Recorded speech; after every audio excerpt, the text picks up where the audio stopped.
Alhamdulillah kita bisa melanjutkan kembali pembahasan kita berkenaan dengan Al-Quranul Karim, di mana sebelumnya sudah kita sampaikan Al-Quran itu dimulai dengan surah Al-Fatihah, dan Al-Fatihah itu dimulai dengan Bismillahirrahmanirrahim. Namun ujar para ulama mengatakan tidak semua sesuatu itu baik dimulai dengan Bismillahirrahmanirrahim. Jadi kita mesti belajar juga, karena ada hal-hal yang baik yang tidak perlu dimulai dengan ucapan Bismillahirrahmanirrahim. Lalu oleh ulama fikih dibagi menjadi 4 hukum. Bahkan ada yang mengatakan sampai 5 hukumnya tentang mengucapkan Bismillahirrahmanirrahim ini. Nah, yang pertama, mengucapkan Bismillahirrahmanirrahim hukumnya wajib ketika sembahyang membaca surah Al-Fatihah, itu wajib. Kemudian ada hukumnya membaca Bismillahirrahmanirrahim itu sunnah ketika kita hendak berwudu, hendak mandi, hendak makan, hendak minum, baca Bismillahirrahmanirrahim, itu sunnah. Kemudian yang ketiga, ada lagi hukumnya membaca Bismillahirrahmanirrahim itu makruh. Contohnya seperti apa? Oleh para ulama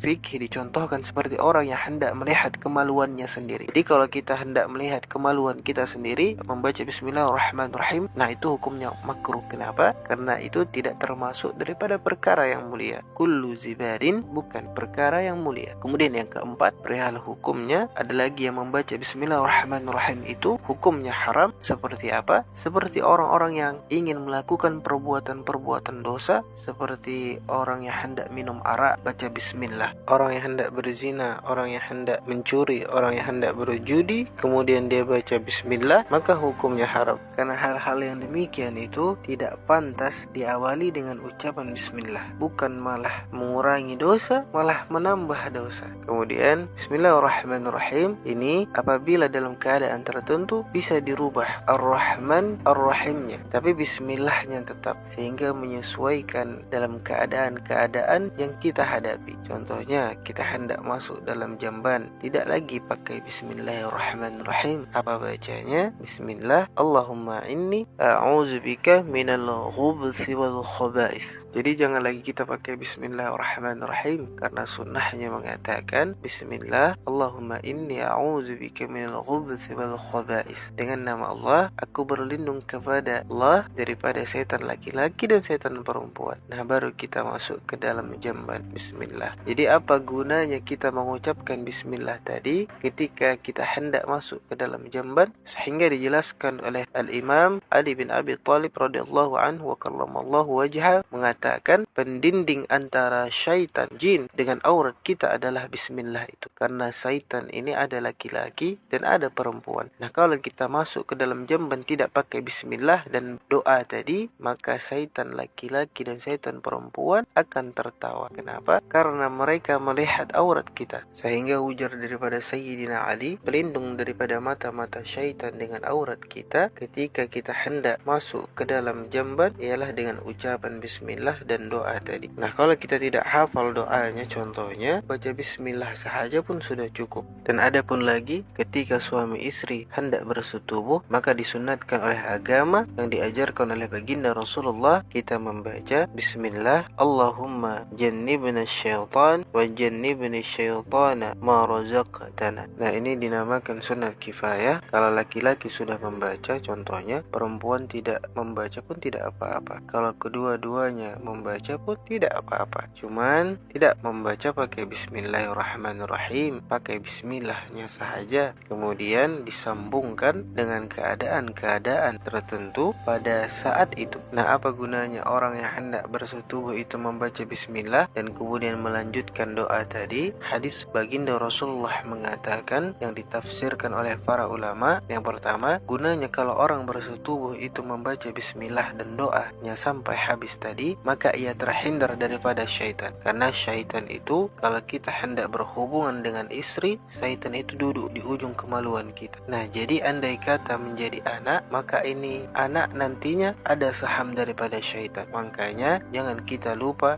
kepada Allah dengan hal-hal demikian itu, maka kita mengucapkan bismillah dan berdoa kepada Allah subhanahu wa ta'ala. Kemudian yang kedua, andai kata itu nantinya dijadikan oleh Allah subhanahu wa ta'ala menjadi seorang anak, maka anak ini akan selamat daripada murtad, anak ini akan selamat daripada kafir. Kalau kita pada saat keadaan itu membaca bismillah dengan doa yang demikian tadi, insya Allah anak itu akan selamat seumur hidupnya daripada murtad, daripada kafir. Dan Dan kemudian yang ketiga, andai kata itu ditakdirkan nanti menjadi seorang anak, maka ditulis kebajikan kepada orang tuanya itu sebilang nafas ini anak sampai ia mati. Setiap kali anak ini bernafas, dari umurnya kecil sampai ia mati, sebilangan banyaknya nafas itu, maka orang tua pun akan mendapatkan pahala. Kenapa? Karena membaca bismillah tadi. Adapun lagi kalau kita hendak naik kendaraan, tidak lagi membaca bismillahirrahmanirrahim, cukup sahaja dengan bismillah, alhamdulillah. Setiap langkah kuda kendaraan yang kita pakai maka akan dicatat sebagai amal kebaikan. Kemudian barulah kita kaitkan ucapan bismillah itu dalam keadaan kita. Contohnya bismillahi tawakkaltu, bismillahi majriha. Adapun lagi ketika kita hendak tidur, jangan lagi kita mengatakan bismillahirrahmanirrahim, karena Nabi kita mengatakan bismillah, bismikallahumma ahya wa amut. Nah, kemudian kita tidur. Supaya apa kita membaca demikian? Supaya andai kata ketika kita wafat dalam keadaan tidur, kita mati dalam keadaan husnul khatimah. Insyaallah, amin ya Allah. Kalau kita mengamalkan yang demikian itu, maka kita ada sedikit harapan nantinya di akhir hayat kita dengan mudah mengucapkan kalimat tauhid la ilaha illallah, karena sudah membiasakan membaca doa itu. Nah, kemudian lagi ketika kita hendak berpakaian, hendak memakai baju, bukan lagi kita ucapkan bismillahirrahmanirrahim, kan, tetapi kita ucapkan bismillah, Allahumma inni as'aluka min khairihi wa khairi ma huwa lahu wa a'udzubika min syarri wa syarri ma huwa lahu. Insyaallah pakaian-pakaian yang kita pakai ini akan mendapatkan berkah daripada Allah Subhanahu wa taala. Nah, jadi berbagai macam hadis yang menyebutkan tentang bismillahirrahmanirrahim dan tentang keutamaan bismillah tadi, insyaallah kita bisa sama-sama belajar dan sama-sama mengamalkannya. Sehingga di dalam hal ini bahwasanya bismillahirrahmanirrahim itu merupakan satu ayat daripada 7 ayat surah Al-Fatihah. Ketinggalan sehuruf sahaja kita membaca surah Al-Fatihah di dalam sembahyang kita, maka otomatis sembahyang kita kurang ataupun sembahyang kita tidak sah. Nah, insyaallah di lain kesempatan kita akan melanjutkan kembali ayat kedua daripada surah Al-Fatihah.